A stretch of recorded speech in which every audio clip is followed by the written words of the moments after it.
Mesdames, Messieurs, bonsoir. Voilà, dans cette salle avec une vue incroyable, imprenable sur Paris.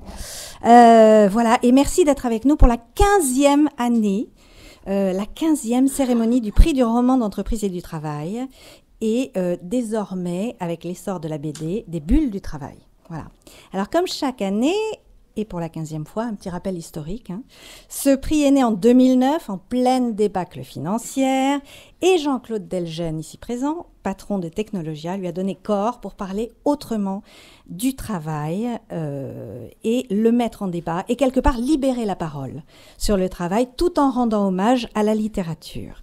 Et depuis, il y a des tas d'auteurs connus, plus ou moins connus, qui l'ont eu. Je pense à Delphine de Vigan, par exemple. Je pense à Sarah Barouk aussi, ont reçu ce prix. Et cette année, je crois qu'il y a eu le concours de 26 maisons d'édition, c'est ça ? 26 maisons d'édition, parce que le prix est de plus en plus connu. Et évidemment, un jury incroyable, avec des tas de professionnels du travail de tous bords, des syndicalistes, des journalistes, des dirigeants. Voilà. Et la sélection, les romans en lice, pardon, parlent du travail dans des univers incroyablement différents, qui vont du Ritz, en pleine Deuxième Guerre mondiale, à une usine de médicaments, en passant par un homme payé pour être un oreiller, voilà, ou les champs de l'Amérique profonde, ou encore des cuisines. Voilà. Et tous ces endroits incroyables, insolites, sont des théâtres pour raconter la formidable aventure du travail et la manière dont les gens la vivent. Alors, parmi ceux qui ont rendu le prix possible, évidemment, il y a Technologia, qu'on salue bien sûr, mais il y a aussi le Groupe Up, le Crédit Mutuel, le journal La Croix, qui ont permis à ce prix de voir le jour, donc qui l'ont accompagné. Donc merci à eux. Et je voudrais souligner, alors c'est ma petite touche éditorialiste, combien ce prix est important, parce que dans plusieurs de ces ouvrages, c'est particulièrement vrai cette année, à l'heure des fake news, et même si c'est paradoxal, on passe par la fiction pour raconter le réel et pour tenir compte de la réalité. Donc, bravo et merci à ce prix. Et puis, c'est merveilleux d'encourager la lecture. Et à travers ce prix, les ouvrages qui ont une seconde vie et peut-être d'autres publics. Donc, voilà, je voudrais aussi remercier la ministre qui va arriver et qui a accepté de reprendre le flambeau de ce prix, porté sur les fonds baptismaux par Xavier Darcos en 2009. Voilà. Mais avant d'aller plus loin, le petit mot de Jean-Claude Delgen, président fondateur de Technologia, et sans qui ce prix n'en serait pas là.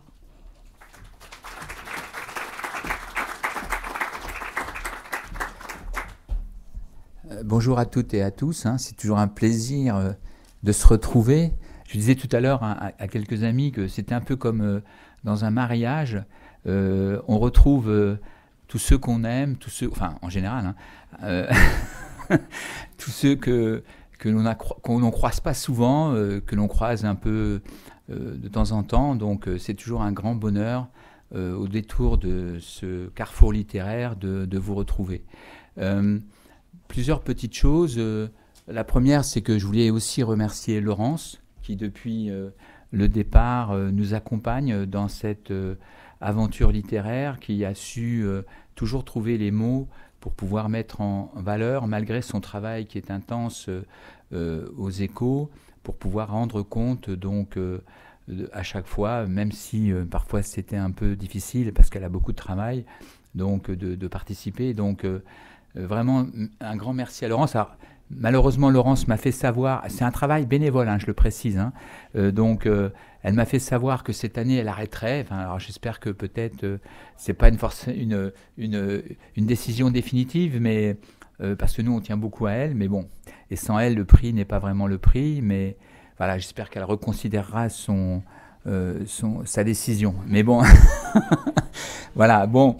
Ceci étant dit, je voulais aussi souligner que le prix par honnêteté intellectuelle, l'idée du prix du roman d'entreprise du travail était celle de Marie-Josée Gava, qui à l'époque travaillait avec moi, qui me l'avait proposé. Et donc, mais en fait, nous, on l'a organisé depuis le départ, et donc on on l'a transformé quelque part, parce que c'était depuis le départ toujours un dur combat, et tous ceux qui sont ici le savent, hein, en particulier Jean-Christophe, qui depuis le départ a toujours été un compagnon pour mener cette aventure à son terme. Ça a toujours été très compliqué, surtout quand il y a eu des alternances politiques où un ministre sautait quelques jours avant de pouvoir tenir le prix, où il fallait reporter, etc. Ça a été vraiment, vraiment parfois très difficile. Alors cette année, je suis très content que ce soit Astrid Panossian, parce que c'est une femme assez remarquable. Je pense que certains d'entre vous la connaissent, qui est en fait une femme de qualité, donc, et qui porte, y compris, je pense, ses valeurs. Alors, on dit souvent que la littérature nourrit les âmes, nourrit les êtres, et qu'elle conduit à la sagesse. Alors, c'est vrai que dans la période actuelle, où, je dirais, certaines personnalités perverses se donnent à des comportements qui sont pour le moins éloignés de la sagesse, on peut se demander si elles ont été abreuvées par la littérature. Mais bon, malgré tout, je persiste à penser que la littérature doit être au cœur de nos quotidiens. La littérature, y compris en milieu professionnel, pourrait être, à mon avis, largement renforcée avec une pratique qui est quand même extrêmement utile. Ce n'est pas dans les tableaux Excel qu'on apprend l'art du relationnel, ou l'empathie, ou la possibilité de convaincre. En général, c'est plutôt dans la littérature, dans, je dirais, la confrontation avec soi-même que l'on peut, y compris, relativiser son ego. C'est à travers la littérature que l'on peut faire des découvertes qui peuvent être extrêmement importantes dans nos vies, hein. Il y a des livres qui nous accompagnent toute la vie, puis il y a des livres qui nous tombent des mains, comme on dit. Voilà, donc c'est ça la littérature. Et je voulais dire aussi que actuellement, ça a été un peu évoqué par Laurence tout à l'heure, on constate un recul de la lecture, c'est bien dommageable, au profit plutôt du digital. Et il faut faire attention, parce que si on perd surtout en France, la France est un pays hautement culturel de ce point de vue-là, on aurait des déboires plus tard, parce que la littérature est véritablement, sur ce plan-là, structurante au niveau de notre culture, au niveau de notre psyché. Donc il faut encourager la littérature. Alors bien sûr, le prix que nous avons participe de cela, participe de cet encouragement, mais on peut, à mon avis, aller plus loin. On pourrait par exemple imaginer des actions plutôt quotidiennes dans les entreprises, par exemple que les recruteurs en entreprise demandent toujours un petit texte, ou tout au moins une appréciation littéraire à ceux qui veulent, au moins pour les cadres, pénétrer dans l'entreprise. Moi, je pense que c'est bien de demander donc aux uns et aux autres ce qu'ils pensent quels sont les romans, quelles sont les œuvres qui les ont les plus touchés. Vous voyez, on pourrait imaginer aussi que avant toute réunion importante, on puisse lire un texte, vous voyez, un texte littéraire. On pourrait imaginer vraiment faire en sorte que les dirigeants, les délégués syndicaux, les responsables à tous les niveaux encouragent des clubs littéraires partout en France. Je pense que ça serait utile. Voilà. Donc le prix, comme l'a très bien expliqué, je terminerai là-dessus, Laurence, c'est intéressant parce qu'il est justement à la croisée de différentes trajectoires. Vous avez à la fois, bien sûr, des représentants syndicaux de toutes les organisations syndicales. Vous avez à un haut niveau de représentativité. Et puis, vous avez des représentants donc patronaux, vous avez des dirigeants, vous avez la DGT, vous avez indirectement représenté par un auteur, vous avez le BIT représenté par Cyril Com. Vous voyez, donc on a, je dirais, une équipe au niveau du jury qui est assez exceptionnelle, et moi j'adore participer à ces jurys, même si parfois c'est pas simple de calmer les ardeurs, parce qu'il y a de la passion qui s'exprime pour pouvoir faire triompher un livre qui a plus touché qu'un autre. Voilà, donc, mais en tout cas c'est vraiment des moments assez exceptionnels. Et je voulais encore une fois terminer en remerciant donc le groupe UP qui nous accompagne, le Crédit Mutuel représenté aussi donc par Arnaud et par Laurent, et puis la Croix qui est Marie, je crois, est arrivée. Voilà, donc qui sont en fait qui permettent y compris d'aller jusqu'au bout de cette aventure. Voilà, donc j'espère que le voyage va vous plaire encore une fois cette fois-ci. Dernière chose, si vous pouvez vraiment faire connaître les livres qui vont vous être présentés, en faire parler, faire en sorte que dans vos colonnes syndicales, patronales, sur vos sites internet, sur tous les supports, on puisse parler littérature pour prolonger la vie des livres en librairie, parce que c'est comme ça que les livres se vendent. Très souvent, donc les gens vont, moi c'est ce que je fais en tout cas, vont dans les librairies, vont feuilleter les livres, et effectivement, ils peuvent s'ils sont bien sûr à disposition, pouvoir s'en emparer pour pouvoir s'approprier l'œuvre. Voilà, donc ça c'est très important. Et souvent, les œuvres ont été prolongées en lecture. Il y a beaucoup d'auteurs qui ont été récompensés des lauréats qui m'ont dit ça a prolongé la vie de mon livre de 6 mois, c'est super et tout. Voilà, il y a effectivement la récompense en tant que telle, le fait que c'est toujours intéressant pour un auteur qui a parfois du mal à vivre de son œuvre, de son art, mais ce qui est aussi important, c'est la prolongation des livres et le fait qu'ils soient mis en débat et qu'ils fassent sens au niveau culturel. Voilà ce que je voulais vous dire. En tout cas, merci encore une fois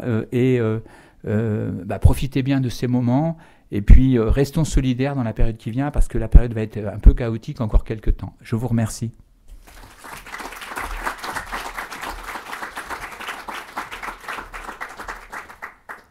Alors, je vous le disais tout à l'heure, Jean-Claude n'est pas seul avec ce prix. Et donc, j'aimerais appeler au micro Arnaud Breuil, le directeur des partenariats du groupe Up Coop, sans qui rien ne serait possible.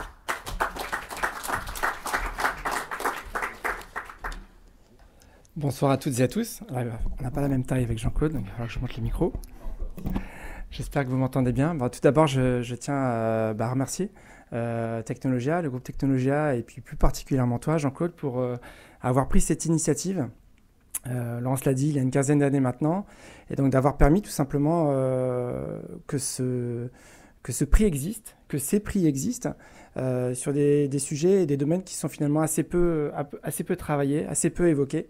Et donc le fait de lier roman et monde du travail est un sujet particulièrement important. Et donc c'est aussi la raison pour laquelle Up Coop est une entreprise qui est heureuse de pouvoir participer à ce prix.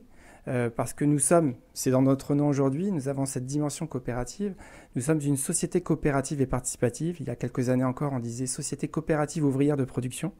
Et vous imaginez que dans une entreprise comme la nôtre, avec plus de 700 salariés aujourd'hui, près de 3000 salariés dans le monde, nous avons un rapport au monde du travail et particulièrement au monde syndical qui est, on va dire, consubstantiel de notre existence, puisque nous avons été, notre création était à l'origine imaginée, portée et promue par des militants issus de différentes organisations syndicales. Donc c'est cette histoire, d'abord première, qui nous lie au monde du travail.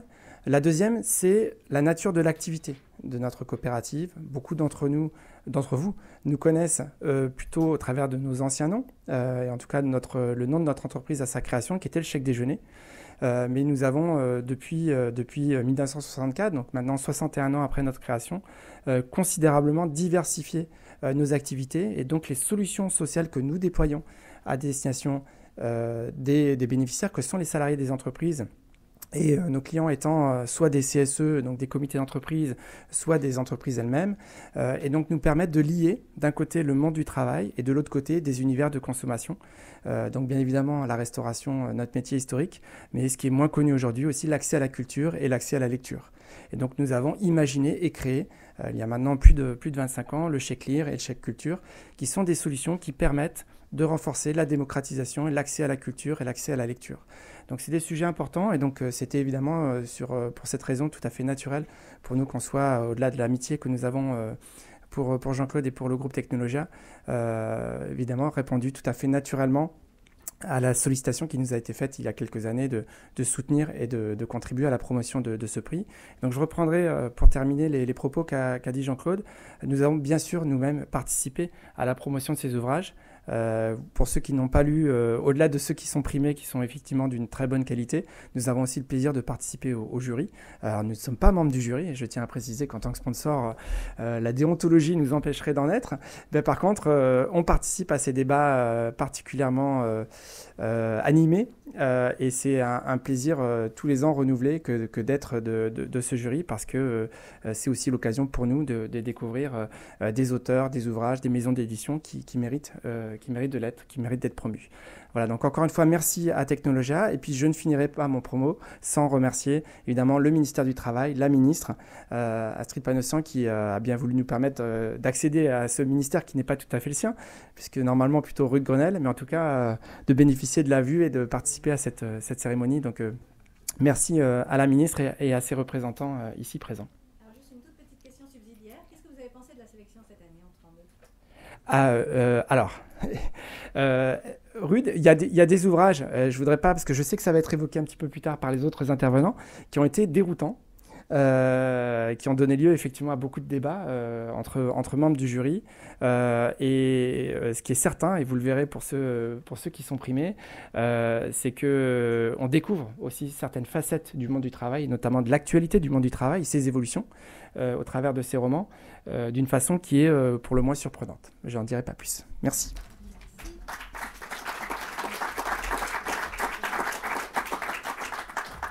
Alors, c'est pas bien de se faire applaudir et de reprendre la parole juste derrière, mais je tiens à préciser que nous sommes bien sûr sponsors et qu'on a le plaisir donc de remettre aussi aux vainqueurs des chèques Lire. Donc, ça me paraissait toute somme logique que de permettre à des auteurs que de bénéficier de l'accès à d'autres auteurs en les dotant de ces chèques Lire. Merci à tous.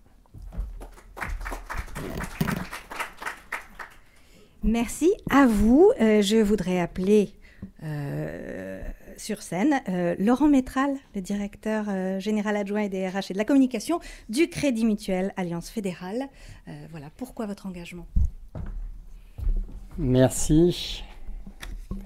Bonsoir à toutes et à tous. Alors pour commencer ce mot rapide, je vais citer le cabinet Technologia sous l'accord de Jean-Claude en disant qu'on n'a jamais connu d'entreprise saine et pérenne sans un dialogue social équilibré. Et au Crédit Mutuel, nous partageons pleinement cette vision et nous croyons fermement à un dialogue social porteur de valeurs et surtout de progrès pour le collectif d'une entreprise. Et c'est donc là, avant tout, une de nos raisons de la présence de Crédit Mutuel aux côtés de ce très bel événement. Et je tiens à féliciter tous les auteurs qui ont participé à cette nouvelle édition. Vous nous avez montré que l'entreprise peut être un sujet de réflexion, un sujet de fiction, et ce qui enrichit par là même notre compréhension, une compréhension un peu différente du monde professionnel. Le dialogue social est souvent en entreprise un art difficile dans sa pratique et c'est donc parfait que cet art s'y essaye aussi un peu à son tour.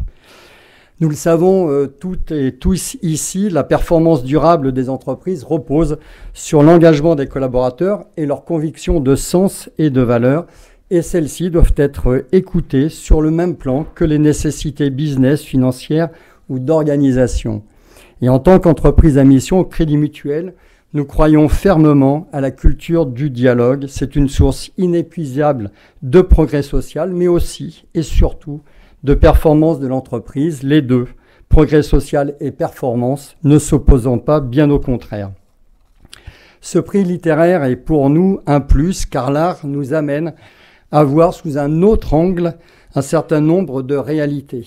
Donc un grand merci à tous les écrivains, à tous les dessinateurs qui nous ont fait réfléchir un peu en dehors de nos voies classiques et routinières. Et merci à Technologia pour l'organisation de ce prix. Avant de conclure et un peu en annexe du sujet de l'entreprise, je voudrais intervenir aussi sur la deuxième raison qui fait que le Crédit Mutuel est très heureux d'être là ce soir.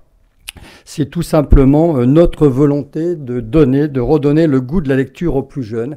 Et nous le faisons au travers de notre fondation, la Fondation du Crédit Mutuel pour la lecture, qui existe depuis plus de 20 ans et qui, grâce à différents programmes, essaye de développer la lecture, notamment dans les quartiers populaires et dans les zones rurales.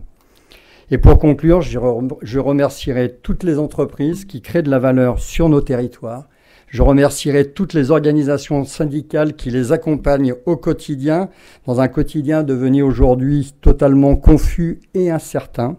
Et surtout, et c'est là tout le focus de cette soirée, félicitations à tous les lauréats à venir et à tous les créateurs qui ont concouru pour cette édition. Bonne soirée.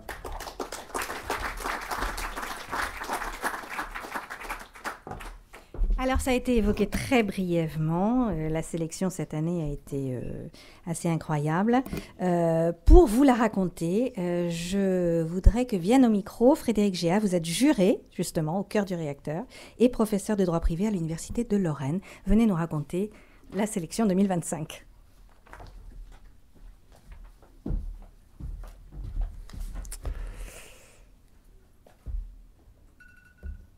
Non, si je mets le réveil, ça marche pas.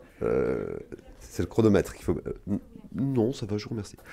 Mesdames, Messieurs, notre temps est, parmi d'autres traits spécifiques, celui des récits. Alors, pas toujours pour le meilleur. Ça a été évoqué tout à l'heure par Jean-Claude. Oui, on est aussi à une ère de post-vérité. Peut-être que l'on est à l'heure du storytelling, et les mots perdent parfois leur sens. Il y a là comme un paradoxe qui invite à revenir au vrai récit, au récit comme le pensait Paul Ricoeur, en l'occurrence, une mise en intrigue. Donc la caractéristique, elle dépassait la dichotomie du réel et de la fiction, mais en entretenant le lien entre les deux. C'est ce geste qu'incarne ou traduit le prix du roman de l'entreprise et du travail, et au-delà ce qui relie, je crois, les membres du jury, bien que je ne puisse me prononcer en leur nom. La littérature, c'est ce qu'observait Tsvetan Todorov, nous permet de comprendre une réalité qui n'est autre que l'expérience humaine, en favorisant, le cas échéant, une empathie à l'égard d'un personnage dont on partage subrepticement les questionnements. Et le propre de la littérature auquel nous sommes intéressés est précisément de permettre... Je suis désolé, il faut que j'éteigne ce fichu réveil. Voilà. Voilà. Pardon ? Oui, bon, voilà. Le chronomètre a disparu en même temps, c'est pas grave. Donc le propre de la littérature auquel nous sommes intéressés est de partir du prisme de l'entreprise et du travail in situ, c'est-à-dire en situation concrète, et ceci en gardant à l'esprit le fait que le concept de travail ne renvoie pas simplement à la nécessité, à l'accomplissement, à la liberté, mais aussi constitue une construction sociale résultant d'un tropisme culturel qui consiste à valoriser certaines activités plutôt que d'autres, au titre de vertu ou de valeur que lui donne une société donnée. Le roman primé en 2024, à pied d'œuvre de Franck Cortès, l'illustrait de manière éclatante à travers le récit d'un auteur que le travail d'écriture ne fait pas vivre mais lui permet de se réaliser, que les petits boulots lui permettent d'apporter nourriture sans néanmoins reconnaissance au point d'ouvrir sur des formes d'humiliation. Ceux qui concouraient lors de l'édition 2025, pris ensemble, ouvrent sur une palette extrêmement large, parfois aux confins, et au regard de leur contexte propre, du travail et de l'entreprise. Il y a certes la figure de l'avocat, du travail de l'avocat, que campe au détour de ses mises à l'épreuve, y compris émotionnelles, le roman de Tiphaine Hozière, Assise, publié aux éditions Stock. Celle de l'artisan manœuvrier, dont l'art du métier participe d'une civilisation du travail, dépeint par Francis Navarre dans le roman Jours ouvrés, édition Le Dilettante. Celle du consultant management, au prisme du portrait au vitriol qu'en dresse Norbert Alter dans ce qui s'apparente à un pamphlet pour en finir avec le machin, édition EMS, le machin désignant le management, en l'occurrence celui-là même que prend pour objet le récent rapport de l'IGAS, et que l'auteur accuse en se saisissant, pas le rapport de l'IGAS mais le management, en se saisissant d'un enjeu particulièrement actuel, de détruire l'engagement, plus précisément l'engagement spontané des salariés au sein d'une organisation.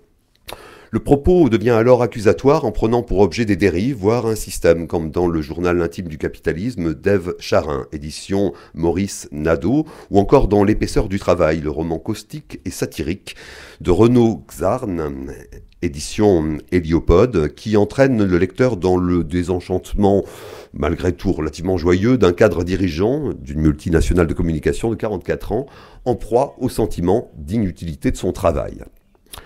Des pas de côté font entrevoir d'autres modèles ou d'autres projets, à l'image de celui qui conduisit Cristoforo Crespi en 1877 à bâtir sur les rives d'Adda une cité industrielle censée répondre aux besoins des ouvriers de leur famille, en syntonie avec certaines utopies concrètes, dirait-on aujourd'hui, de ce siècle-là, ce à quoi nous convie le roman d'Alessandra Selmi, La splendeur des Crespi, paru chez Albin Michel. Les expériences du travail se font plus singulières, voire intrigantes dans d'autres romans. Le barman du Ritz de Philippe Collin, publié là aussi par les éditions Albin Michel, nous entraîne dans le destin de Frank Meyer, ce petit-fils de rabbin qui créa le bar de l'hôtel Ritz, où il acquit la réputation de meilleur barman du monde et où il côtoya pendant l'occupation allemande des dignitaires nazis, à commencer par Goebbels, aux côtés de collaborateurs aussi célèbres que zélés. En préservant ses secrets face à la menace, en jouant du silence face aux confidences, dans une tension entre intériorité et extériorité, entre deux mondes, dans le contexte même de son activité. Et cette confrontation de deux mondes irrigue également le roman de Charlotte Augura, intitulé « Les œuvres intérieures », édition de Noël.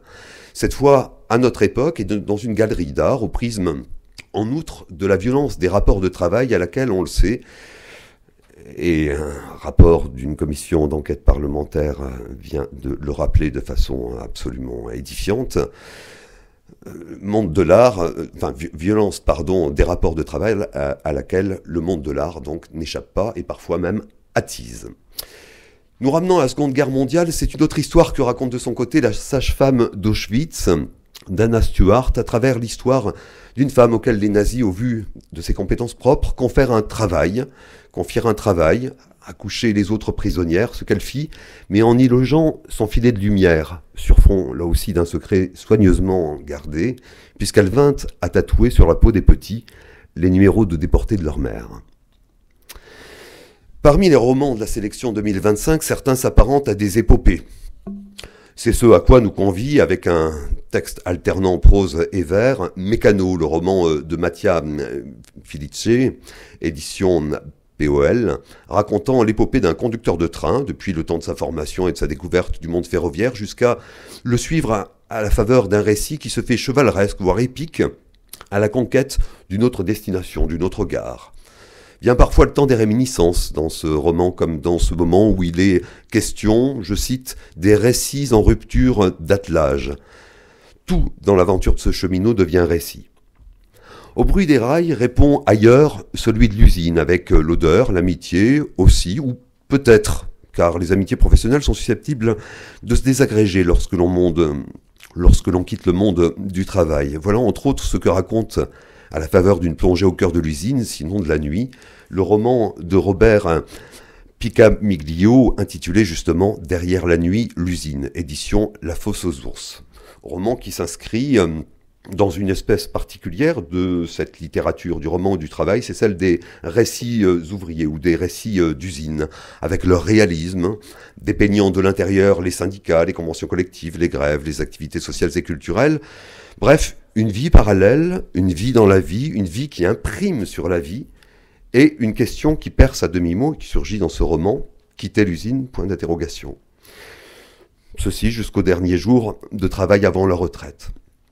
Dans plusieurs de ces récits, la thématique de l'évasion apparaît prégnante, mais cet appel, sur fond de questionnements intimes sur le sens du travail, sur le rapport au travail, nous entraîne sur les traces d'un personnage et de ses vertiges au bord du vide, au moins métaphoriquement. Je songe à Claire, cet employé modèle que l'on retrouve dans le roman de Mariette Navarro, intitulé Palais de pierre, Quidam éditeur, sur le toit d'un immeuble, tentée de glisser de l'autre côté du miroir, et bien décidée, dit-elle, à en finir avec, je cite, le récit raisonnable, celui de son existence au travail.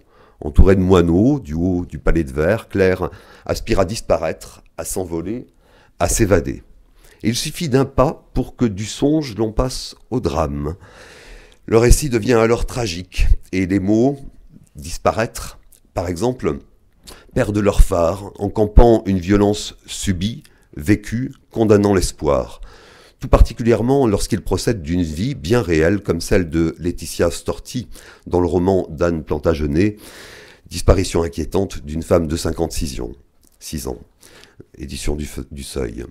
Si la littérature ici nous plonge, comme souvent dans l'expérience singulière d'un personnage, en l'occurrence d'une ouvrière combative, parce qu'en quête de reconnaissance, syndicaliste, résolue à s'évader de l'usine, mais qui se heurte aux désillusions, c'est aussi un miroir que semble nous dresser l'auteur, le miroir de ces travailleurs que l'on dit invisibles.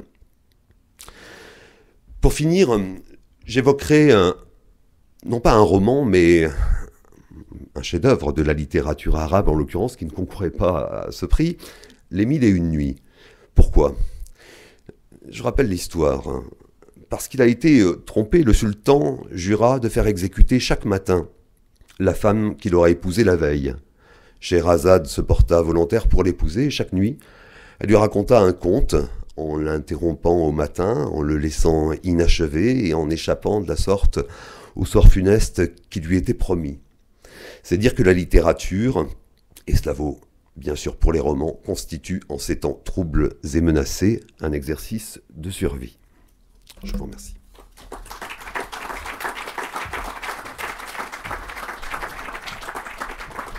Merci beaucoup. Alors, on va aller très vite parce qu'on est déjà en retard. Voilà.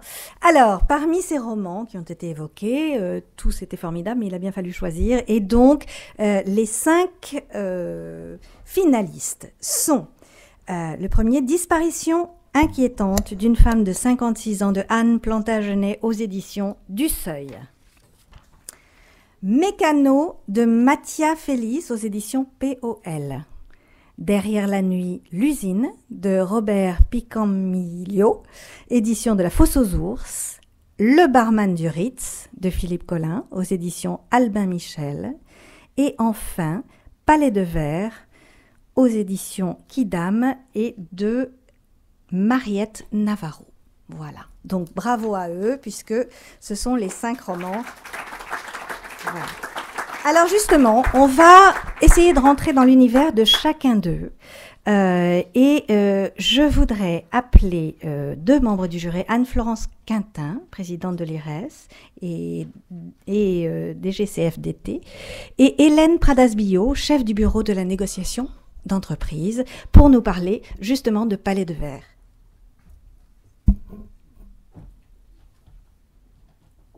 Alors, mesdames, avant de vous céder la parole, je voudrais quand même, parce qu'il n'y a rien à faire, il faut rentrer dans la musique des mots d'un auteur. Et un livre, c'est un univers. Alors, je voudrais vous lire 3 petites lignes. Je ne colle plus à rien. Je suis détourée, glissée d'une situation à l'autre. Ce qui m'entoure est une série d'aplats, de couleurs juxtaposées. C'est comme si je n'avais plus ma place sur la surface bien agencée des lignes et des formes. Je me suis détachée sans bruit. J'ai beaucoup œuvré pour en arriver là, un travail invisible et secret. J'ai planté des points d'interrogation à l'intérieur de chaque évidence. Je vous en prie.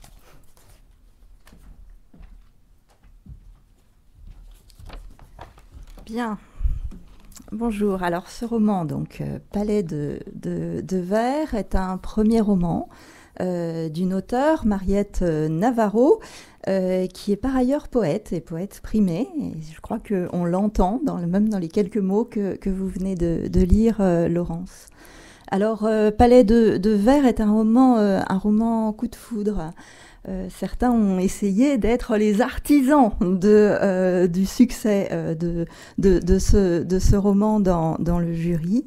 En tout cas, je pourrais vous dévoiler le secret de certaines délibérations, je ne vais pas forcément le faire, mais vous dire que ce roman a pu provoquer le ravissement de certains d'entre nous, à condition d'aimer les récits, les mises en scène d'introspection.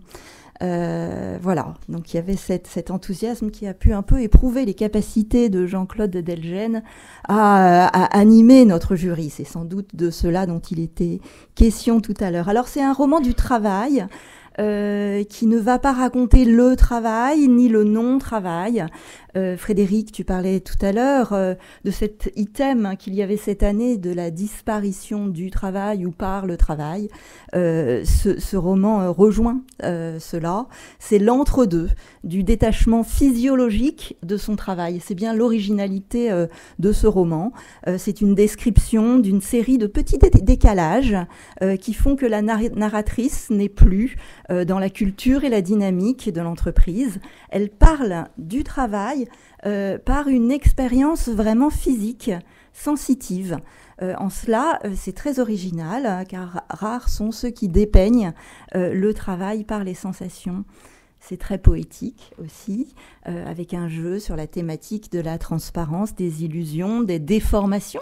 C'est aussi bien de cela dont il s'agit quand nous travaillons. Il y a bien une esthétique singulière dans ce roman.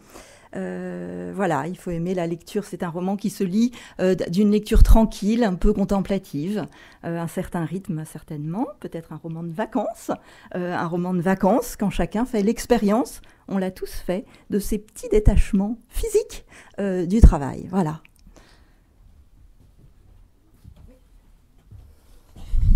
En complément de ce qu'a dit Anne-Florence, et avant de lire aussi un extrait, parce que c'est peut-être une des meilleures façons de rentrer dans un livre, juste vous dire que ce qui nous a plu, c'est que ce livre, il est construit comme un dialogue entre le personnage principal, Claire, qui va s'extraire du monde du travail, et puis le collectif des salariés, parce que le comportement de Claire les interroge, induit des failles, vient tester aussi la cohésion du groupe. Et pour nous, ça raconte aussi une dimension fondamentale du travail, c'est qu'au travail, on est avec les autres, par rapport aux autres, contre les autres, parfois. Donc un roman, comme disait aussi Anne-Florence, qui est plein de contrastes. La violence du monde du travail, là d'une organisation du secteur tertiaire plutôt, qui n'a pas de nom, donc qui pourrait être toutes les organisations du travail du secteur tertiaire. On a trouvé ça aussi très intéressant. Donc la violence de cet environnement, et puis la poésie, la grâce, la légèreté de ce que vit le personnage principal, avec aussi gravité. Je vous propose d'écouter quelques phrases. Il suffirait sans doute que je m'attarde un peu dans les endroits où j'ai mes habitudes pour que ma silhouette reprenne sa place initiale dans le paysage et que je recolle à mes missions. Je ne recollerai pas. J'ai perdu toutes mes capacités d'adhésion et de patience. Je ne pourrai plus attendre, écouter, parler. Je ne pourrai plus pousser mon pion dans la direction habituelle pour voir ce qui se passe. Je ne pourrai plus me fabriquer une foi dont le bien fondé d'un projet. Mon corps et mon esprit ne sont plus projetables, jetables, éjectables, élastiques, pour se tordre dans les positions les plus inconfortables et espérer dormir encore, tranquille.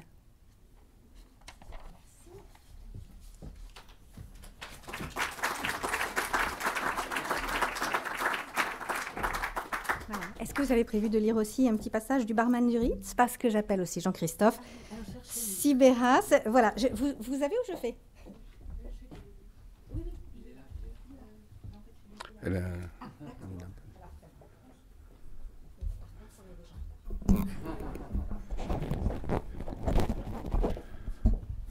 Vous inquiétez pas, je ne serai pas long.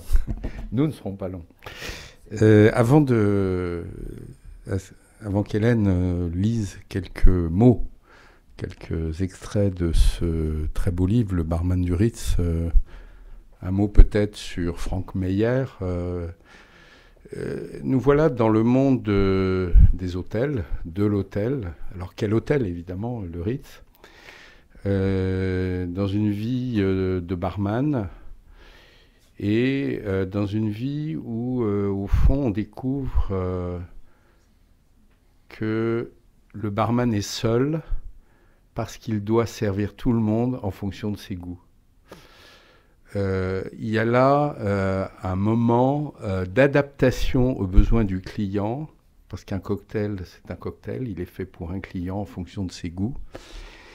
Et c'est de ce point de vue-là, cet homme finalement silencieux, devant une multitude de clients, qui est ainsi incarné et qui nous fait découvrir finalement ce qu'on pourrait appeler l'invisibilité du barman qui s'efface finalement devant ses clients et devant leurs attentes.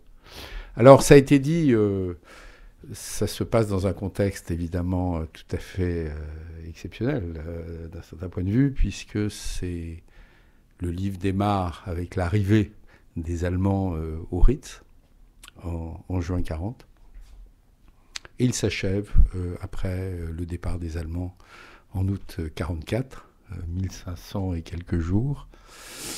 Et il se trouve que cette invisibilité du barman, c'est aussi l'invisibilité de Frank Meyer, qui est juif, et qui va côtoyer pendant 4 ans, au plus près, le danger, puisque, comme tous les hôtels, les grands hôtels parisiens, le Ritz a été réquisitionné, sans officiellement y réside. Des personnages importants de l'époque y séjournent. Et le danger est de chaque jour. Cette invisibilité nous fait penser à tous ceux qui se sont cachés, comme lui, pendant la guerre, et ceux qui les ont protégés, les justes. Et ainsi, cette rencontre entre l'histoire et qui est notre histoire, au fond, et le monde du travail, qui est aussi notre monde, c'est ça qui fait, je pense, l'extrême intérêt et l'originalité très grande de cet ouvrage qui se lit de manière très aisée, très rythmée. Et plutôt que d'en dire plus, je vais laisser la parole à Hélène qui va vous en donner quelques lignes. Demain, les troupes allemandes entreront dans Paris. La France est dissoute comme un morceau de sucre dans un verre d'absinthe. Le gouvernement de la République a fui avant-hier pour se réfugier à Tours. Il n'y a plus d'administration, plus de taxis, plus de police, plus de postes, plus de services publics. On a brûlé des dossiers dans les cours des ministères. Paris est plongé dans le silence, la solitude et la mort. Place Vendôme, pourtant, le grand hôtel reste ouvert. Qui pourrait croire que Winston Churchill était encore là il y a moins de 2 semaines? Les habitués des lieux ont déserté. Gabriel Chanel s'est réfugié à Biarritz. Dans la galerie des merveilles, ce boyau qui relie les 2 ailes du palace, les vitrines des enseignes prestigieuses semblent déjà appartenir à un monde révolu. Le bar Combon a fermé ses portes avant-hier. Seul le petit bar fonctionne encore. Il a ouvert à 18h, comme tous les soirs. Le comptoir lustré, les boiseries en acajou, le cuir des abat-jours, le velours céladon des fauteuils Louis XV, le décor n'a pas changé depuis sa création. Les bouteilles d'alcool sont rangées comme des livres dans une bibliothèque. Autrichien de naissance, célébré pour son art du cocktail et adulé par les plus élégants buveurs d'Europe et d'Amérique, l'homme est une légende dans le petit monde du luxe. C'est la citadelle de Frank Meyer, le barman du Ritz. À la veille de l'invasion allemande, il est à son poste, veste blanche et cravate noire. La cinquantaine épanouie, ni gros ni maigre, 20 ans de maison, c'est le patron. Il veut paraître impassible, mais ce soir, le barman du Ritz est désœuvré, désemparé. Exilé volontaire d'une vie qu'il a rejetée, Frank Meyer cache un secret. Il est juif.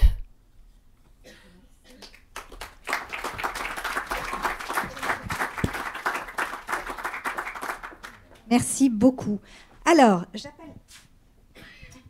pardonnez-moi, j'appelle un autre membre du jury, Monsieur Jean-Philippe Tang, secrétaire général de la CFE-CGC. Vous allez nous parler de Derrière la nuit et peut-être nous lire une petite phrase. Voilà, très très brièvement. Merci. Ne vous inquiétez pas, je vais faire plus court. Normalement, c'est Laurence qui doit lire la phrase. Donc, on n'a jamais vu personne mourir dans l'enceinte de l'usine. Les types attendent toujours d'en être sortis. Question d'élégance. Les avis de décès s'affichent sur les panneaux qui jouxtent les distributeurs. Endroit coquet où l'on se retrouve 3 ou 4 fois par équipe pour se détendre, parler, ou écouter, ou ne rien dire. Merci.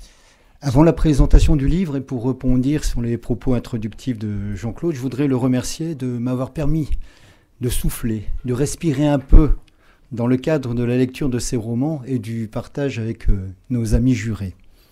Une petite bulle d'oxygène dans nos vies, bien chargées d'incertitudes et de mouvements. Petit moment de qualité, à la fois luxe de prendre une pause littéraire et luxe dans l'écriture qui nous est proposée, dans sa diversité et son originalité. Derrière la nuit, l'usine. L'univers dépeint par Robert Picamiglio est celui du monde du travail en usine, vécu par son élément fondamental, l'ouvrier. Celui-ci se raconte au quotidien, avec une vision pragmatique, brute de décoffrage, dans ce monde de la métallurgie caricaturale qui met à distance ceux qui savent comment de ceux qui savent pourquoi. Avec son vieux pote Pierrot, collègue réel ou inventé, représentant l'intégration parfaite de l'ouvrier, marié, fidèle à son épouse et à son entreprise, modèle opposé à notre comparse, libre dans sa vie sentimentale, libre de ses opinions, mais enfermé dans ce carcan d'usine avec ses images stéréotypées de l'atelier vieillissant aux machines assourdissantes. Ce tableau qui est offert à notre analyse est volontairement exagéré, appuyé, mais peut-être aussi vécu et très réaliste, ce qui le rend touchant. Robert Picamiglio dépeint une vie entière de travail, postée et pénible, dont le crépuscule est cette retraite attendue comme un repos salvateur, mais dont la réalité profonde sonne comme un glas. Notre auteur nous entraîne dans ce roman avec énergie. Il déroule cette histoire, son histoire, de telle manière que vous ne pouvez interrompre la lecture, comme si l'intrigue de fin devait nous tenir en haleine dans cet univers banal et posté. Robert Picamiglio n'en est pas à son premier essai, peu s'en faut, puisqu'au terme de 44 livres et autres publications, sa plume directe et efficace continue de nous prendre au cœur et aux tripes. Un ouvrage sincère et touchant, qui se lit facilement en vous donnant à réfléchir au sens de la vie et à sa valeur. Merci donc à Robert Picamiglio de nous avoir invités à cette méditation ouvrière et nous avoir émus dans un langage simple et éloquent. Merci. Et merci à Jean-Philippe Tang. Voilà. Alors, les prochains membres du jury vont nous parler de mécano. J'appelle Anne Vauchez, directrice adjointe des affaires sociales du MEDEF, et Hervé Gosselin, administrateur général des ministères sociaux, pour nous en parler. Et ne dérogeons pas à la règle. Nous allons lire des extraits. Oui, voilà. Et se préparent les suivants. Vous allez lire des extraits. C'est parfait. Merci beaucoup. Et Michel Yael et Marie Danseur, préparez-vous. Bonsoir à toutes et à tous. Nous allons faire une présentation à deux voix. Donc, c'est à une plongée dans le monde ferroviaire que nous invite Mécano de Mattia Felice, son premier roman paru aux éditions POL. Pour vous le présenter, donc, on a choisi d'inclure dans nos propos qui seront courts des extraits pour vous montrer l'originalité de ce roman. Précisons d'emblée que par mécano, il faut entendre pour le commun des martels et peut-être pour l'avenir conducteur de train. De nouvelles appellations émergent. Agent de conduite et conducteur menacent son existence. Il y a peu encore, le terme mécanicien figurait dans le référentiel. Du temps de la vapeur, nous avions celui qui s'occupait du charbon, c'était le chauffeur, et celui qui s'occupait de la conduite et de la maintenance de la locomotive, le mécanicien. Adieu la vapeur, il ne reste plus que le mécanicien, réduit à 3 syllabes, mécano, pour un temps. Par hasard, l'auteur se lance dans ce métier qu'il exerce toujours aujourd'hui. Le livre nous raconte son apprentissage, puis l'ensemble des aspects de ce métier de mécano. Ce qui ne nous apparaît alors que furtivement, c'est que la formation est en substance une école de la soumission, un apprentissage du courber l'échine, le respect indéfectible à l'autorité, l'acceptation. Mais il y a deux failles à cet enseignement. Nous sommes humains, rien ne s'inscrit définitivement, tout est friable, et le métier de mécano offre une particularité. En dernier recours, il prend la décision, a l'autorité sur son train. On lui inculque à la fois le pouvoir et la soumission, ce qui produit un être hybride marchant sur la crête. Obéira-t-il ou n'en fera-t-il qu'à sa tête ? On découvre un univers de travail très exigeant, très technique aussi, avec des milliers de règles. L'auteur nous initie au langage des mécanos. Surtout, il nous captive en nous faisant ressentir comment ces chevaliers du fer vivent leur travail à partir de la narration de tranches de vie ou d'expériences personnelles ou de ses collègues de travail. Le ton est parfois angoissant quand l'auteur évoque la fatigue du mécano, notamment due aux horaires très matinaux et aux découchés nombreux. En ligne, je sais qu'à tout instant, la fatigue m'attend au tournant. Elle rôde, je la sens proche, je la flaire. Et lorsque mes narines ne sentent plus sa présence, il est déjà trop tard. Elle est déjà en moi, infiltrée en toute discrétion. Une fatigue dense, imbibée de café périmé, danse en moi. Le ton est plus léger lorsque l'auteur évoque les prises de parole de son ami Gaël qui font rire une bonne partie des voyageurs ou qu'il relate les mésaventures d'un collègue dont le train avait tapé un sanglier qu'il a cru bon d'embarquer à bord pour constater au terminus que le sanglier encore vivant avait fait de sérieux dégâts. Nous ressentons la solitude du mécano aussi, en cabine, lorsque l'auteur évoque son ami Kamal qui, pour la surmonter, invite parfois des voyageurs en cabine. Nous sommes émus par les pages que consacre l'auteur à la solidarité et à l'entraide forte qui réunit les mécanos entre eux et plus largement l'ensemble de la communauté de travail cheminote dans leur travail de tous les jours, mais aussi à l'occasion des grèves. La solidarité est un feu que l'on couve ou qui s'éteint. Il faut régulièrement souffler sur les braises, feu de traverse. Il est fait de petits arrangements qui élaguent nos journées sur les rails. De la cantinière qui nous prépare le plat à emporter entre deux trains au chef de gare qui nous couvre dans la précipitation, à l'aiguilleur qui nous change de voie pour gratter du temps, jusqu'au régulateur qui nous trouve la bonne combine. De ces petits gestes façonnés par les luttes tout en les façonnant. Reste à évoquer ce qui pourrait être le plus déroutant pour le lecteur, mais qui ne fait que renforcer la puissance de ce livre, son écriture. Les chapitres sont nombreux et brefs, le style est insolite, il suit le rythme du train et l'auteur alterne des accélérations et des décélérations en utilisant un mélange de prose et de vers qui tient en haleine le lecteur et permet à l'auteur de laisser s'exprimer son humour et aussi une forte poésie. Voilà, très vite. Oui. Très vite, on termine. Gérard me laisse réveiller l'engin moteur, sortir le nourrisson de 90 000 kilos d'une longue léthargie. Je suis la main qui approche la cuillère de sa bouche. Je ferme les circuits basse tension et réalimente les poumons en air. L'air est l'hémoglobine, au même titre que le courant électrique, nutriment invisible dont il se nourrit avec un appétit d'ogre des milliers de volts, des mégawatts, des centaines d'ampères. Et parce qu'on ne fabrique pas de couches pour ces formats de bébés, il chie régulièrement de l'air par des opercules et des purges. Merci. Ah, pardon. Ma dernière phrase était pour dire juste que c'est un livre particulièrement original, captivant et totalement pertinent pour le prix du roman de l'entreprise et qui aurait pu remporter le premier prix. Merci. Et pardon. Voilà. Michel Yael et Marie Danser vont nous parler de Disparition inquiétante d'une femme de 56 ans d'Anne Plantagenet aux éditions du Seuil. Bien, bonjour à tous. Je voudrais quand même saluer Jean Auroux qui est là. Vous pouvez l'applaudir.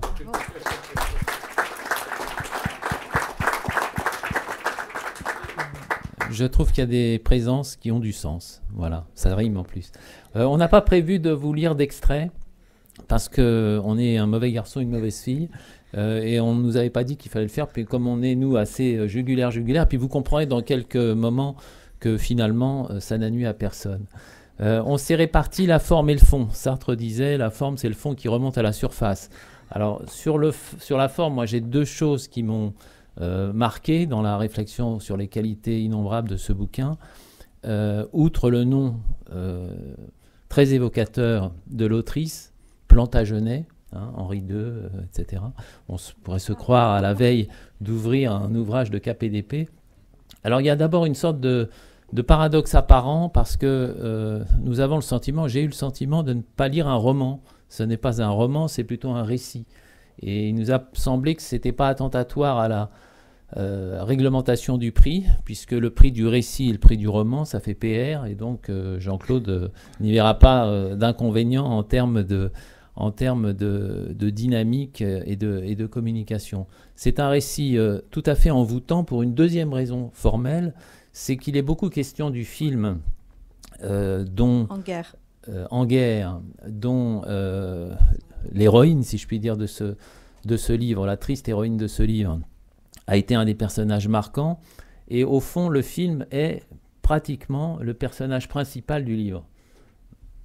Au même titre que la femme de 56 ans qui a disparu, car c'est une sorte de mise en abîme qui nous rapporte à chaque fois la relation qu'elle a eue avec cette sortie de sa vie quotidienne, monter les marches de Cannes, c'était quand même pas forcément quelque chose qui était écrit dans sa biographie, son engagement syndical, les jalousies auxquelles elle va se heurter, parce qu'évidemment, elle sort de sa condition, et puis ce récit nous conduit à nous poser tout un tas de questions sur le travail du dedans, du dehors, et au fond, si ce personnage nous a tous et toutes, je crois, assez singulièrement touchés, c'est pas simplement parce qu'il est question du rapport de la vie et du cinéma, c'est pas uniquement parce que ça démontre, comme toujours, que la fiction est supérieure à la vie réelle, si je puis dire, en termes de pertinence, c'est aussi que ça se termine mal, et que bien que ça se termine mal, voire très mal,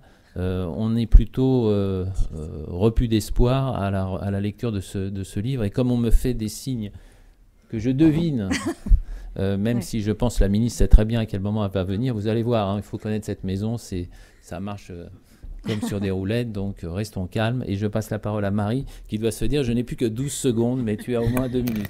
Non, je ferai vite. Michel a déjà dit beaucoup de choses, simplement pour dire que ça nous parle vraiment, ce livre, de la vie au travail, et plus spécialement de la vie à l'usine, dans toutes ses dimensions, et c'est vraiment passionnant. Laetitia, l'héroïne, elle est fille d'immigrés déjà. Elle occupe un travail posté à la chaîne et elle n'a pas de perspective d'évolution. On a parlé des invisibles tout à l'heure, ils ont été évoqués. On est complètement là-dedans à travers cette personne de Laetitia. On voit à travers elle l'engagement syndical, un lieu de réalisation et d'accomplissement de soi. Et c'est un lieu de souffrance aussi quand elle perd son mandat, on le voit bien. Parce que c'est un lieu où elle exerce son envie de solidarité, d'engagement. Et puis, on voit, alors le focus extrême, évidemment, c'est sur cet enjeu des risques psychosociaux. On va aller à l'ultime, jusqu'à l'extrême de ces risques. C'est abordé de manière très, très pédagogique, très didactique. Et on voit bien ce travail qui est à la fois un lieu de souffrance et en même temps auquel elle ne peut pas se détacher. Elle s'y accroche. C'est inenvisageable de perdre son travail financièrement, mais aussi psychologiquement. On voit très bien cette espèce de duo un peu infernal dans le livre. Et puis, on voit cet accident physique qui fait tout basculer, une incapacité à exercer, à occuper son poste, et le fait d'être baladé, le refus de l'entreprise de l'accompagner durablement dans un nouveau poste pour la décourager, et c'est là que le drame se noue. Donc c'est vraiment un récit qui est, dans lequel on s'est tous sentis happés, je pense, en tout cas au moins nous deux. Et puis juste dire que c'est un livre magnifique et qui pour moi fait œuvre utile aussi parce qu'il apporte une reconnaissance à cette personne, une visibilité qu'elle a tant cherché dans sa vie. Voilà. Je voudrais juste dire, il y a tout un travail d'ailleurs dans le livre sur l'invisibilité, que ce soit au cinéma où elle est figurante et où elle apparaît et puis elle disparaît, et que ce soit dans le monde du travail, bien sûr. Merci, messieurs, dames.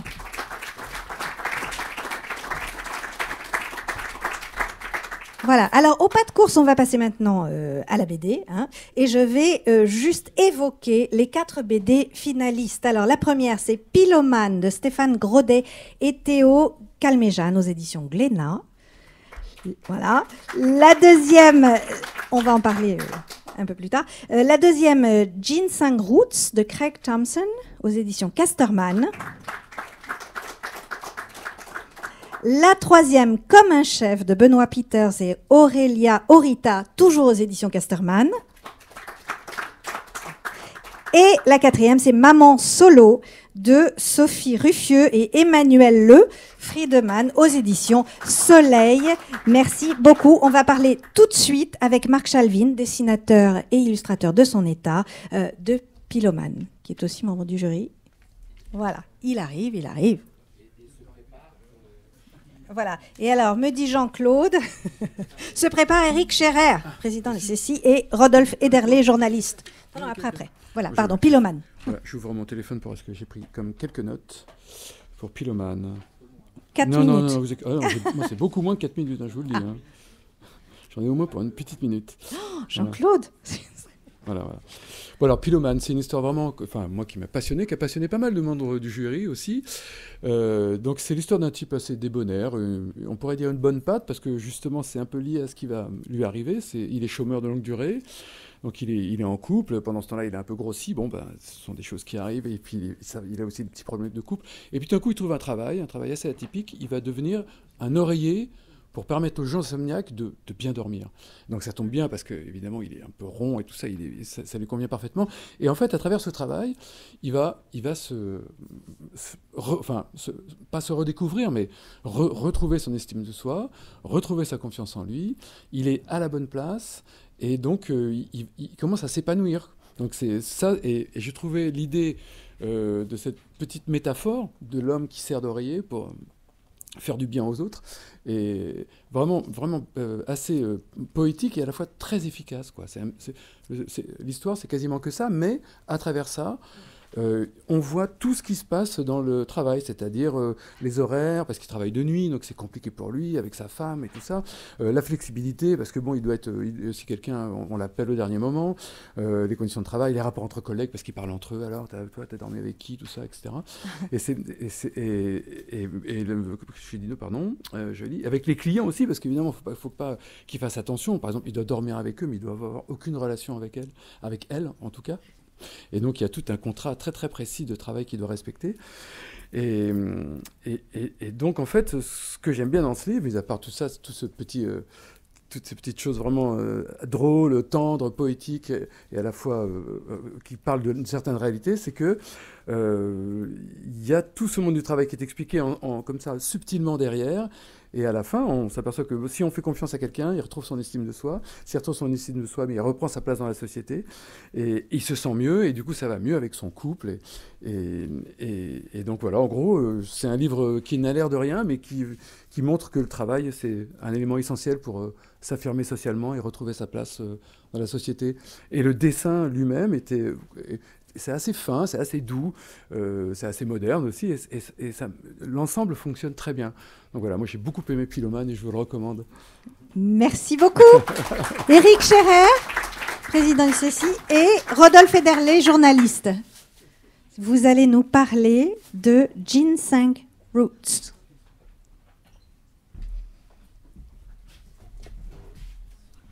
Non, vas-y, commence.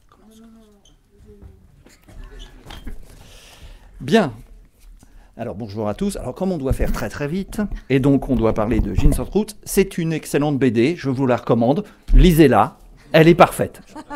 Et j'étais assez court. Non, c'est vraiment une très belle BD qui raconte... alors elle est impressionnante, parce que quand on la prend, elle fait 400 pages, donc pour une BD c'est un ouvrage.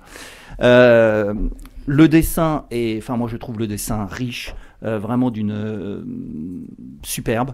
C'est une BD plutôt en noir et blanc avec des nuances de rouge qui mettent l'accent sur des aspects souvent à tendance chinoise, asiatique, puisque ça parle de Greg Thompson, c'est une autobiographie, et qui explore tout ce qui est du monde du gingembre et donc de sa jeunesse au monde adulte. Donc il est dans une ferme dans le Wisconsin aux États-Unis. Et pourquoi avec le monde asiatique, puisque c'est les gros producteurs, et on voit tout ce qui est à la fois de la récolte mais aussi du travail, des interactions mondiales pour vendre un produit et les concurrences, etc. Et alors, ce qui est d'étonnant dans ce dessin, c'est qu'on voit aussi un moment, puisque c'est une histoire, toute une tranche de vie, qui raconte comment aussi on a industrialisé, notamment aux États-Unis, l'agriculture afin d'augmenter la rentabilité. Et alors, quand on regarde les dessins, on y découvre un personnage qui fait l'actualité actuellement et qui s'avère qu'est en dessin sur les livres que vous avez retrouvés, c'est-à-dire Donald Trump, à l'époque et bien avant qu'il devienne président, mais quand il était investisseur dans l'agriculture. Et ce qui est d'étonnant, c'est qu'on voit qu'il n'a pas changé. C'était déjà les mêmes méthodes. Merci Eric. Alors très rapidement, Ginseng Roots, c'est vraiment alors c'est un roman fiction. Moi j'ai découvert le format, c'est pas une BD au sens strict, c'est un roman fiction, un roman documentaire fiction, donc 420 pages. Et l'auteur, donc c'est une autobiographie comme tu l'as dit, et donc de 10 ans à 20 ans, il a travaillé dans les champs pour produire le ginseng dans le Wisconsin, dans la ville de Marathon. Et donc il connaît le travail manuel, le labeur au sens strict, et c'était pour se payer à $1 de l'heure des comics. À l'époque, c'était en 1986. Et donc, il revient donc 20 ans après pour écrire toute la saga du ginseng et il a une légitimité par rapport aux agriculteurs à qui il le parle parce qu'il connaît le travail. Et simplement pour terminer très rapidement, le ginseng c'est vraiment passionnant parce que c'est quand même la plante qui symbolise une forme de durabilité parce que pour produire du ginseng il faut 4 ans. 4 ans. Actuellement dans les standards on n'est pas vraiment dans la norme et le ginseng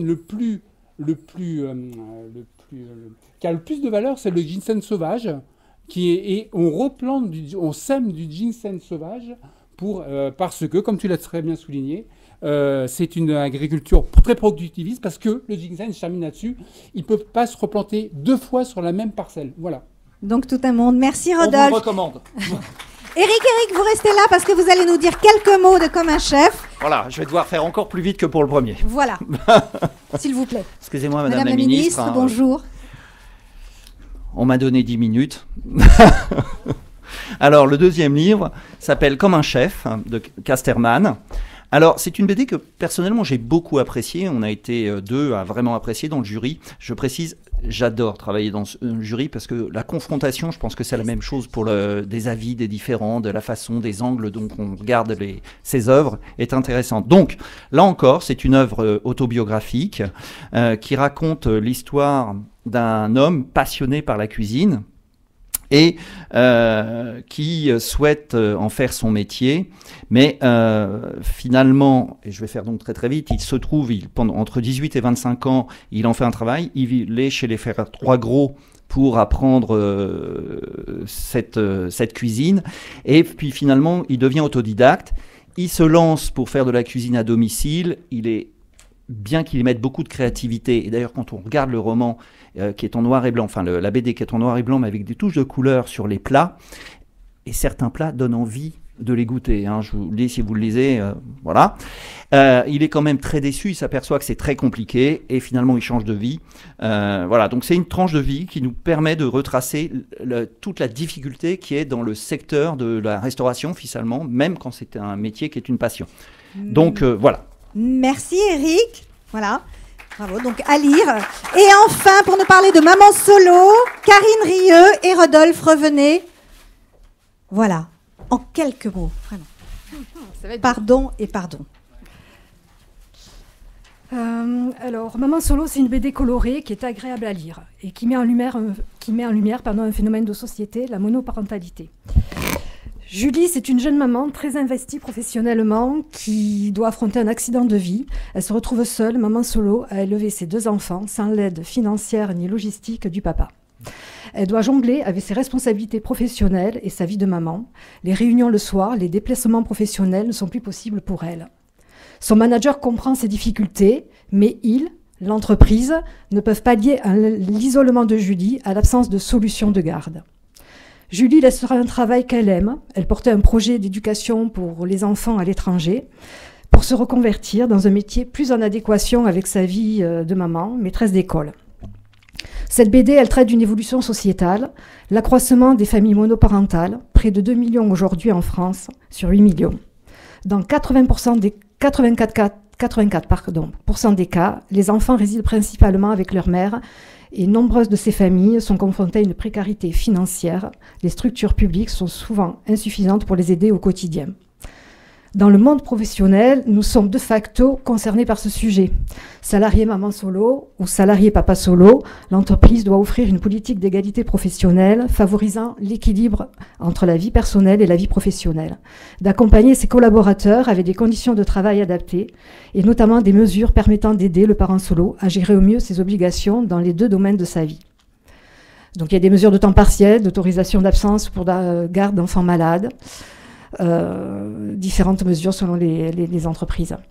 Alors, cette remise des prix aurait eu lieu il y a 2 mois. J'aurais terminé mon hommage à Maman Solo maintenant.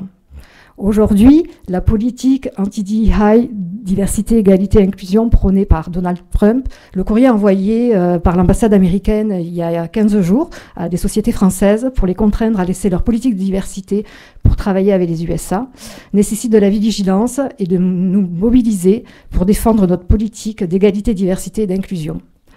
Je citerai Simone de Beauvoir qui écrivait dans le deuxième sexe, n'oubliez jamais qu'il suffira d'une crise politique, économique ou religieuse pour que les droits des femmes soient remis en question. Ces droits ne sont jamais acquis, vous devez rester vigilant votre vie durant. Alors je vous propose un hashtag et j'aurai terminé, DEI must not die. Merci Karine. Je précise que vous êtes salarié et syndicaliste chez Orange. Voilà. Madame la ministre, bienvenue chez vous.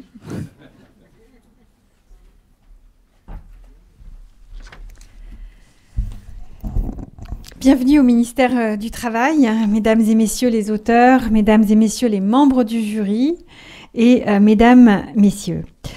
Le travail et son monde ont toujours constitué pour la fiction une ressource et une source d'inspiration. Le cinéma ne manque pas de travailleurs, du Charlot bien évidemment des temps modernes, aux salariés en lutte des films de Stéphane Brisé.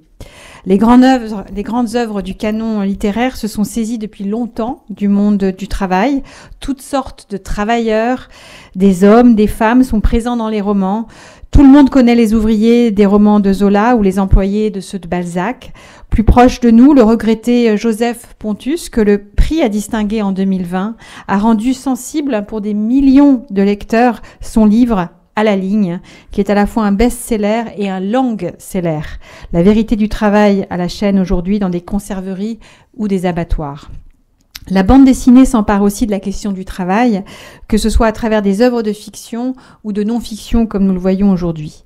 La bande dessinée prend sa part après avoir popularisé Tintin, un héros journaliste, encore un travailleur, qui n'écrit quasiment aucun article et ne met jamais les pieds dans sa rédaction, faut-il le souligner. Beaucoup de progrès ont été faits depuis avec Gaston Lagaffe ou la série Dilbert, formidable satire américaine de l'étrange monde de l'entreprise. Et beaucoup plus près de nous, à la frontière de l'illustration et de la bande dessinée, le grand Vooch saisit avec beaucoup de talent certains travers du monde de l'entreprise. Le travail est une matière pour les artistes parce qu'il est au cœur de nos vies en tant qu'individus et la base de notre civilisation. Le travail, les artistes nous donnent à le voir et nous aident à le comprendre. Tout le monde sait la nature très ambivalente du travail, qui est à la fois une nécessité vitale, qui est aussi du domaine de l'œuvre et qui doit nous libérer et nous rendre autonomes en principe. Avec ses moyens propres, la fiction nous donne à voir, met en évidence, grossit ou nuance la grandeur et la besogne, les victoires et les limites, les liens et les failles. Je suis ministre du Travail, je me bats pour que chacun puisse accéder à un travail, pour augmenter la quantité de travail de notre pays, la productivité aussi, parce que c'est indispensable à la prospérité collective et au maintien de notre protection sociale. Le travail n'est pas un mensonge, ni une tromperie. Par contre, il peut être une déception. Mais si le travail peut décevoir, c'est uniquement parce qu'il est une promesse. Et donc, ministre du Travail, je ne suis ni sourde, ni aveugle aux difficultés au travail, au management, qui n'est pas toujours à la hauteur, ou à la sécurité qui est défaillante. Les vertus émancipatrices du travail sont réduites à peu de choses si le travail rend malheureux ou malade, s'il l'use prématurément ou quand quelquefois il tue. Mon rôle de ministre du Travail est de prendre le travail dans son intégralité et d'agir pour améliorer les conditions de travail et sa reconnaissance, que ce soit en matière de prévention, de sécurité, de travail des travailleurs expérimentés, qu'on appelle les seniors, l'usure professionnelle, la formation, les reconversions. Artistes et responsables politiques, partageons une ambition, changer les choses et ne pas se résigner. Merci aux auteurs de cette édition de saisir l'ambivalence profonde du travail, de mettre des mots sur des situations, de nous faire sentir, de nous faire toucher et partager des expériences ordinaires comme des situations extraordinaires. Je félicite Technologia et son président Jean-Claude Delgen d'accompagner depuis de longues années les auteurs qui s'intéressent au travail et à l'entreprise.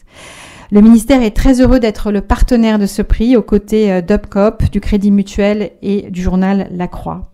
Je salue la qualité de la sélection qui traverse une grande variété d'univers professionnels.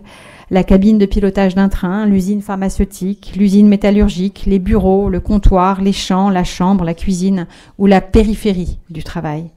Dans ces lieux, on ne se contente pas de simplement gagner sa vie. On exerce un métier, on noue des liens, on entre en conflit, on s'engueule, on obéit, on prend des risques, on prend soin. Bref, la vie quoi. Je suis plutôt une bonne lectrice, même si j'avoue que le rythme ministériel me laisse à la fois moins de temps et moins de disponibilité. Mais parmi mes bonnes résolutions depuis quelques semaines, et je les tiens, j'ai décidé de sanctuariser ma lecture de fiction, et plutôt de romans. Moins d'essais et plus de fiction. On pourrait entendre là un éloge de la fonction divertissante de la fiction et du délassement. Je crois, au contraire, à la fonction révélatrice et profondément dérangeante de la fiction. Je pense que la bonne fiction n'apporte ni réponse ni réconfort, mais qu'elle aiguise avec la bonne distance notre questionnement qui examine les problèmes à la bonne hauteur, à hauteur des vies des hommes et des femmes qui travaillent. Je voudrais avoir un mot pour une catégorie particulière de travailleurs, ceux sans qui nous ne serions pas là ce soir, les auteurs, les éditeurs, de toute taille, installés ou innovants, les diffuseurs et vendeurs, merci aux libraires et à la presse, qui tous répondent à notre besoin de fiction. C'est une grande responsabilité. Soyez fiers de nourrir les âmes, de répondre à cet irrépressible besoin de fiction qui fait partie de notre humanité. Et le désir de fiction étant, je pense, plus puissant que le désir d'écouter un discours ministériel, nous allons pouvoir passer à l'annonce des lauréats. Donc, Jean-Claude, souhaitez-vous que j'annonce les lauréats ? Absolument, absolument. Les D'accord. enveloppes sont là et c'est le moment qu'on attend tous. Voilà. Merci, Madame la Ministre. Donc, je suis très honorée qu'on m'ait demandé de vraiment. Donc, je vais essayer de... Et donc, pour le prix du roman d'entreprise, Disparition inquiétante d'une femme de 56 ans, d'Anne Plantagenet. Qu'on invite à venir sur scène, si elle est là.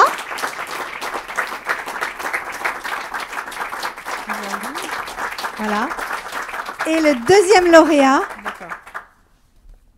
Très bien. Alors, pour le prix des bulles du travail, le lauréat 2025 sont Stéphane Grodé et Théo Calmejane pour Pillow Man. L'homme oreiller. Peuvent venir aussi ? Merci. Je vous propose, avant de vous entendre, puisque Madame la Ministre est très pressée, de faire une petite pause photo. Voilà, pour pouvoir vous libérer, car je crois que vous avez un agenda incroyablement... Je vais rester, j'ai encore quelques minutes. Ah voilà. Bon, et l'agenda, c'est que ma fille fête ses 18 ans ce soir et je lui ai promis que je serai à l'heure à la maison, mais j'ai envie de vous écouter. Merci C'est très beaucoup. important. Voilà. Anne Plantagenet, voilà. Et je crois que vous allez peut-être, avec un peu de chance, nous lire un petit peu. Bravo. Exactement, c'est pour ça que j'ai pris mes lunettes. Mais je voulais vous remercier, je suis très heureuse, très surprise et touchée que mon livre « Disparition inquiétante d'une femme de 56 ans » soit distingué ce soir par ce prix. Je remercie évidemment les membres du jury qui sont là et qui ont soutenu ce livre parmi cette si belle sélection dont je salue les auteurs, particulièrement Mariette Navarro, mais parce que je l'ai lu et que j'ai beaucoup d'admiration pour elle. Je vais vous lire un extrait, ça sera plus... d'autant que personne n'a lu d'extrait tout à l'heure. Donc, c'est ça, voilà, c'est ça. très bien que Mais je lise bon, un petit extrait. On n'était pas très inquiets parce que... Voilà, je voulais vous dire que ce livre est apparu il y a 1 an exactement aux éditions du Seuil, vous l'avez montré, et qu'il vient juste, il y a quelques jours, il vient de paraître en poche, et voilà, il est là, aux éditions du Seuil. Bien sûr, bien sûr. Et il vient de paraître il y a quelques jours aux éditions Point, donc en poche, représenté ce soir par mon éditrice qui me fait le plaisir d'être là. Et ce qui va donner à ce livre, avec le prix, une autre vie et toucher un autre public, bien entendu. Alors je vais vous lire juste, je pensais vous lire le prologue. Je pense que j'ai peut-être pas besoin de mes lunettes, ça devrait peut-être aller finalement. C'est sur un plateau de cinéma que je l'ai rencontré fin 2017, plus exactement que je l'ai vu pour la première fois. J'assistais au tournage d'Anguère de Stéphane Brisé et parmi la foule d'acteurs non professionnels, pour la plupart ouvriers, qui jouait aux côtés de Vincent Lindon, j'ai remarqué une femme, Laetitia Storti. Pourquoi ? Difficile à dire. Quelque chose m'a touchée chez elle que je n'ai pas su identifier. Elle avait 51 ans et travaillait à UPSA, l'entreprise pharmaceutique située à Agen, où elle était élue force ouvrière. Un peu plus tard, je l'ai contactée. Je souhaitais raconter l'histoire de certains ouvriers du film et lui ai rendu visite chez elle, dans le Lot-et-Garonne, pendant une après-midi entière où elle s'est confiée à moi. Elle venait de se séparer, de déménager, c'était un nouveau départ dans sa vie, elle était pleine d'espoir. Anguère était en compétition officielle à Cannes et le réalisateur avait décidé d'emmener une vingtaine de personnes de la distribution, dont Laetitia. C'était fou, vertigineux. Après l'aventure du tournage, cette salariée qui travaillait en 2/8 sur une chaîne de production depuis 34 ans allait monter les marches du Palais des Festivals et découvrir sur écran géant le film de Stéphane dans lequel elle figurait avec Vincent. Elle les appelait ainsi par leur prénom, les tutoyait. Elle était sûre qu'ils auraient la Palme d'Or. J'étais avec elle et c'est côte à côte que nous avons assisté à la projection avant de fêter l'événement avec l'équipe jusqu'au bout de la nuit. Ça aurait pu s'arrêter là, nos routes auraient dû se séparer, mais avec Laetitia, le lien est resté et au cours des années suivantes, nous avons continué d'échanger des nouvelles de loin en loin. Pour être honnête, c'était elle, presque toujours, qui faisait le premier pas, m'envoyait un petit signe, une photo, un emoji, un court message, auquel je répondais chaque fois sans m'étendre. Le laboratoire UPSA était passé sous pavillon japonais et l'inquiétude grandissait parmi les salariés. Le nouveau propriétaire s'était engagé à protéger les emplois pendant 3 ans, mais le climat était pesant et le quotidien professionnel de Laetitia se dégradait. Un jour de mars 2021, Laetitia Storti a tenté de se suicider sur son lieu de travail. Grièvement blessée, elle a été transportée au CHU de Bordeaux, puis transférée dans une clinique à Marseille où elle a réappris à marcher. J'ai continué de prendre de ses nouvelles, même si je ne lui ai plus écrit ou parlé de vive voix, je ne sais pas pourquoi. Le 2 juin 2022, la presse régionale du Sud-Est a publié une alerte intitulée « Disparition inquiétante d'une femme de 56 ans ». Laetitia Storti avait été vue pour la dernière fois le 31 mai. Ce jour-là, elle avait quitté la maison de santé où elle était hospitalisée et n'était pas revenue, évanouie dans la nature, volatilisée. En ce mois de juin 2022, elle n'était plus qu'une femme de 56 ans, une anonyme, un article indéfini à la rubrique des faits divers, dans l'entrefilet d'un appel à témoins qui ne servait à rien. Si invraisemblable que cela parût, une cape d'invisibilité avait recouvert Laetitia Storti en pleine journée, au cœur de Marseille. Comment, avec ses difficultés à marcher et la chaleur qui accablait la ville, pouvait-elle survivre seule ? Et si elle était morte, pourquoi ne retrouvait-on pas son corps ? Les jours passaient sans qu'elle ressurgisse. Qui prononçait encore son nom ? Bientôt, qui se souviendrait d'elle ? Une femme, une ouvrière, sans voix, sans visage, indistincte, parmi la masse des figurants. Je voudrais dédier ce prix à la mémoire de Laetitia Storti, qui aimait son travail beaucoup, qui l'accomplissait avec cœur, avec honnêteté, avec générosité, et que un ensemble de mécanismes, disons, et de dysfonctionnements ont fini par détruire et à effacer. Ce prix est pour elle. Merci. Merci.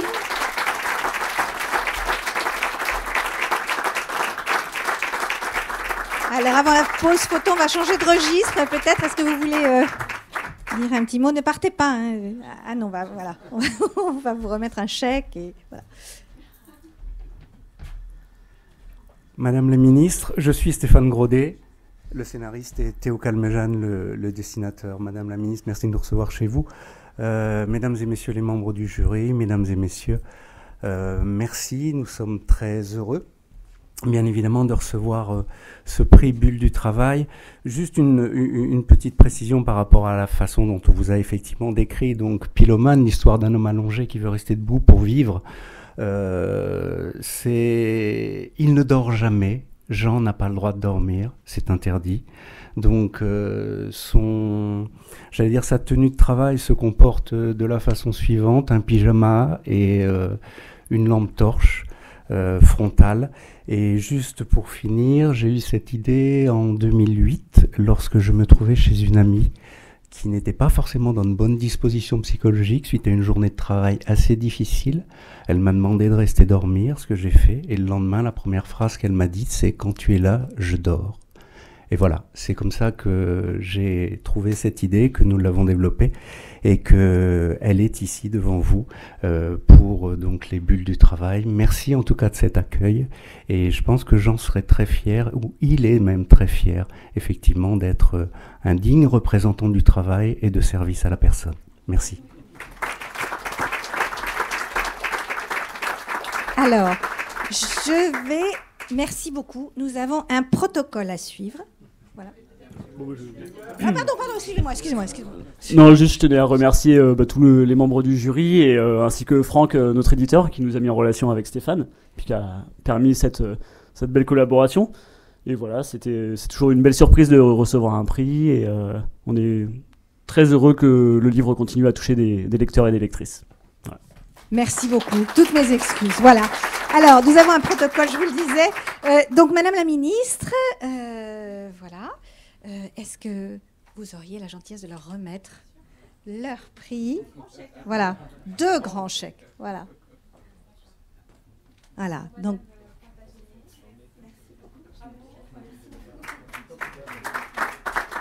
Voilà. Et pour les 2 auteurs.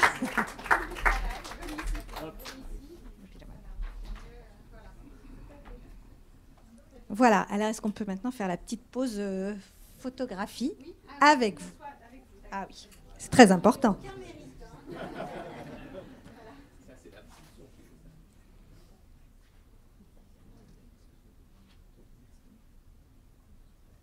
Voilà.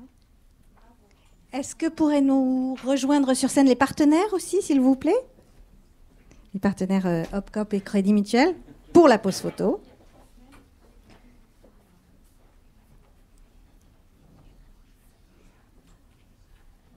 Voilà.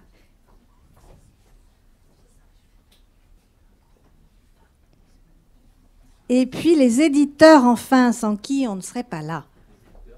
Les éditeurs du Seuil et de... Ah, il y a le moment du...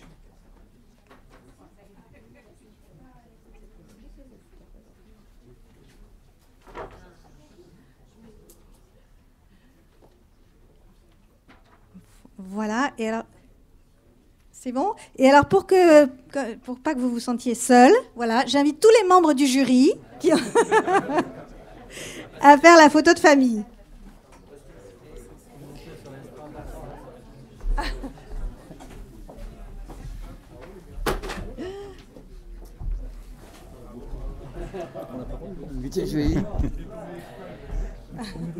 Allongé, quoi. Fédération, tu es secrétaire général. De la CFE. De la Confédération. Oui, de la Confédération. Oui. Ok. Oui, non, on est petit. Venez là. On est un peu deux présidents. Bah, comme ça, on est 2, voilà. On se colle, on est là toutes les 2 au milieu. Avec Madame la Ministre en face. Oui. Pardon, c'est bon, mais vous êtes suffisamment de temps. La petite Elgienne est demandée. On n'a qu'à être plus grand. Non, ça va en plus. On arrivera à nous voir. Jean, vous voulez venir, monsieur le ministre?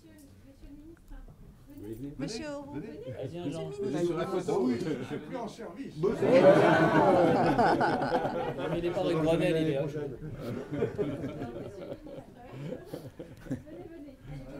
Une petite place. Ah, c'est joli cette photo.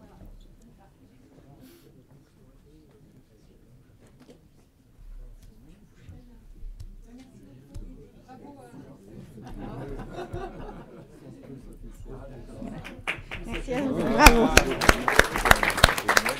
Allez, go. Bon, ben moi, ma fille, elle est née le même jour que la fille de la ministre. Parce qu'elle a 20 ans, le 8 avril aussi. Je ne regarde pas forcément les bureaux.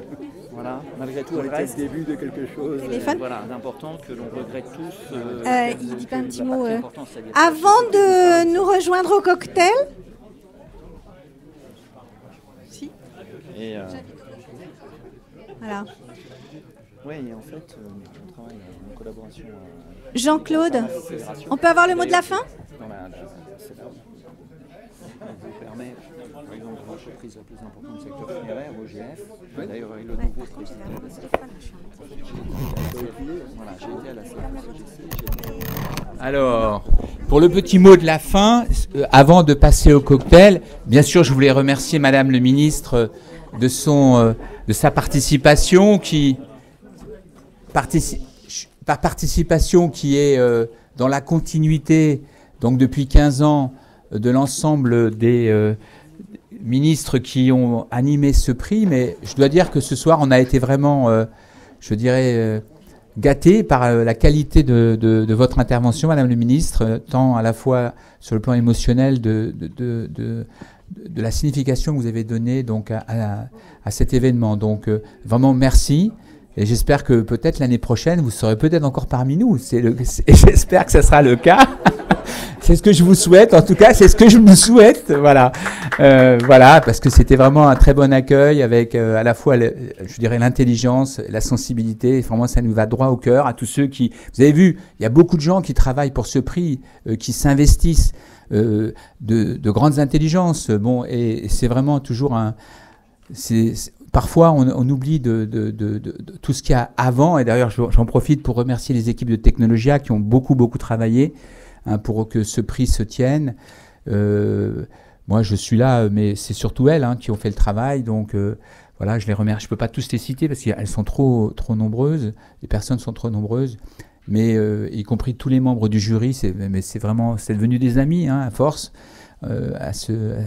Avec ces moments-là, voilà. Donc. Et puis je voulais avoir un petit mot aussi pour offrir un petit cadeau à Laurence, voilà, parce que depuis 15 ans, donc elle est avec nous, voilà. Donc c'est un petit cadeau pour la remercier, en espérant qu'elle sera avec nous l'année prochaine, voilà, elle aussi, voilà, parce que c'est une femme extraordinaire, Laurence, je venais vous le dire. Bon, je la connais bien. C'est une femme de qualité, de cœur, vraiment. Voilà, et merci de vraiment parce qu'elle a fait un super boulot encore cette année, voilà. Merci à vous, vraiment, c'était une belle soirée, et puis on espère peut-être que vous pourrez continuer à échanger avec les auteurs, les éditeurs. Il y a un petit cocktail. Merci Madame le ministre, vraiment, et puis bon anniversaire à votre fille. Voilà. Et le bar est ouvert, je crois.